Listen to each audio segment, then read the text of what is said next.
orang tua bukan hanya ketika orang tua masih hidup saja, tetapi walaupun orang tua telah meninggal dunia, tetap kita wajib berbakti. Bagaimana cara berbakti?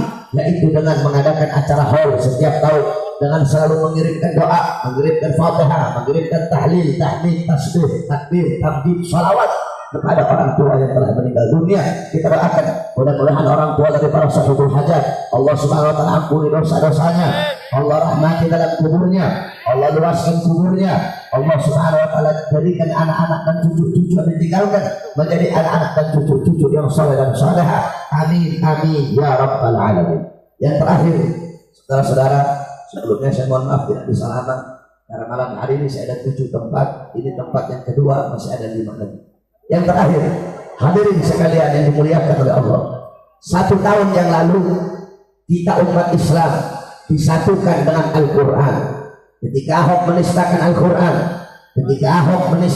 Al-Quran, seluruh umat Islam, semua umat Islam se-Indonesia berjuta-juta memutihkan Jakarta di bawah bendera aksi bela Islam yang dipimpin oleh Habib Muhammad Rizik bin Hussein bin Syihab untuk menjebloskan penista agama itu Ahok ke dalam penjara. Nah saudara-saudara, si babi Ahok belum keluar dari penjara, sudah muncul babi betina yang baru, saudara-saudara. Siapa babi betina yang baru? Sukmawati, yang telah menistakan azan, yang telah menistakan cadar, yang dimana dalam puisinya dia berkata, aku tidak tahu syariat Islam, yang aku tahu bahwasanya sari konde lebih indah dari cadar. Aku tidak tahu syariat Islam, yang aku tahu suara hidung lebih indah dari lantunan azanku. Saya tanya, kurang ajar tidak? Kurang ajar tidak? Bisa tidak? Bajingan tidak? Awal apa biarkan? Awal apa biarkan? Hei Sukmawati, tidak. Engkau tidak tahu syariat Islam. Kalau engkau tidak tahu syariat Islam, lebih baik engkau diam. Bukan malah engkau berpuisi yang isinya melecehkan Islam, yang isinya melecehkan azan. Wahai Sukmawati, Islam dan Indonesia tidak akan pernah bisa dipisahkan. Kenapa?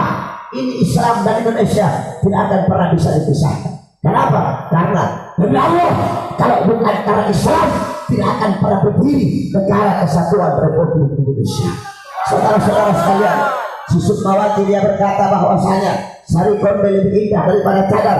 Wahai Sukmawati, cadar bukan sekedar kain pembungkus wajah, cadar bukan sekedar kain pembungkus kulit, cadar bukan sekedar kain pembungkus rambut, tetapi cadar adalah lambang kehormatan seorang wanita Islam. Cadar adalah lambang ketaatan seorang hamba wanita kepada penciptanya, yaitu Allah Subhanahu wa ta'ala.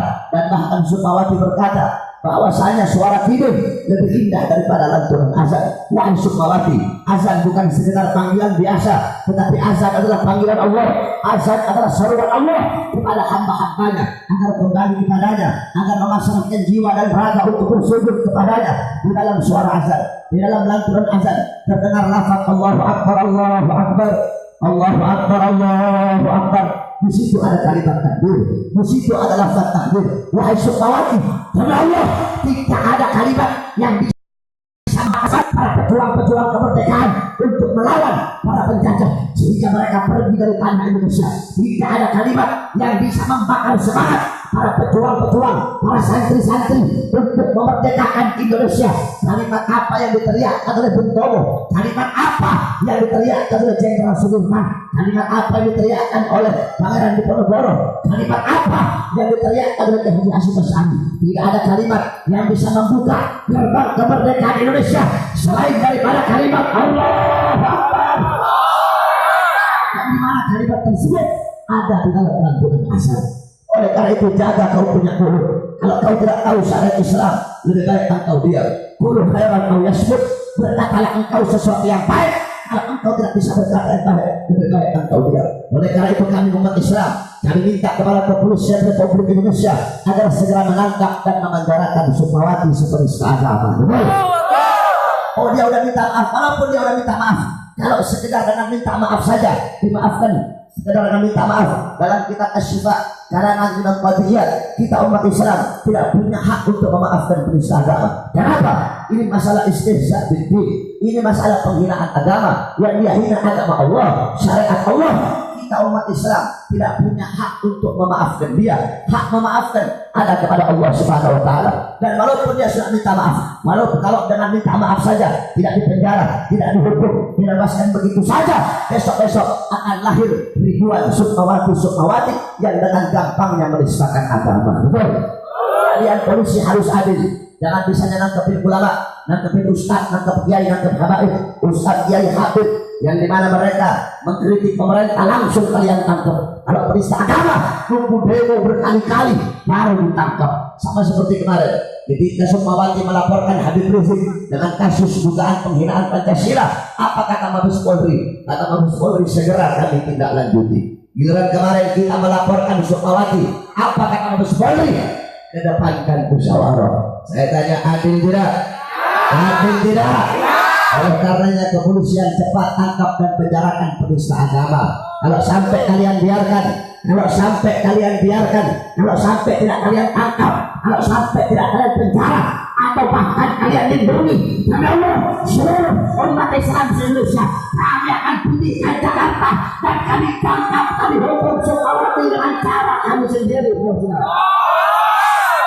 Saya tanya, kalau cara kita yang menghukum penista agama, penjara atau mati? Penjara atau mati? Kita umat Islam ini selama ini santun, betul? Selama ini berakhlak, betul? Selama ini beradab, betul?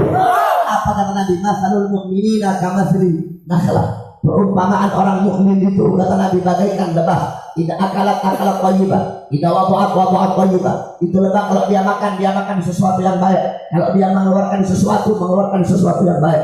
Wa idza waqa'at ala 'udi syajarah, itu lebah kalau dia hinggap di atas dahan satu pohon, di atas ranting satu pohon, maka dia tidak akan mematahkan ranting tersebut. Itulah lebah yang masuk sesuatu yang baik, yang keluar sesuatu yang baik, kemana-mana membawa kebaikan, tidak pernah membawa kerusakan. Begitu juga kita umat Islam, kita orang yang beriman, kita berakhlak, kita beradab, kita sopan, kita santun, kita rahmatan lil alamin. Kemana-mana bawa kebaikan, kemana-mana bawa kedamaian. Tetapi yang harus kamu ingat, lebah jangan coba-coba kamu ganggu, lebah jangan coba-coba kamu rusak sarangnya. Kalau kamu ganggu, kalau kamu rusak sarangnya, sampai ke liang lahat kamu dicari, akan ditangkap, akan dicari dan akan dibinasakan oleh lebah tersebut.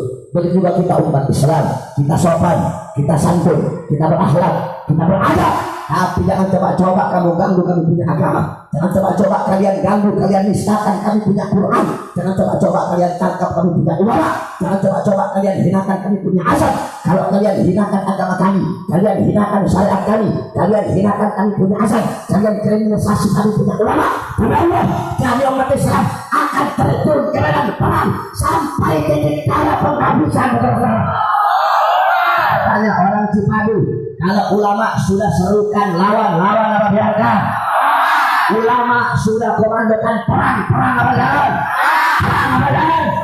Siap perang dengan penista agama, siap penjarakan penista agama, siap bela Allah, siap bela Rasulullah, siap bela Islam, siap bela Quran, siap hancur dari Islam, siap binasa dari Indonesia.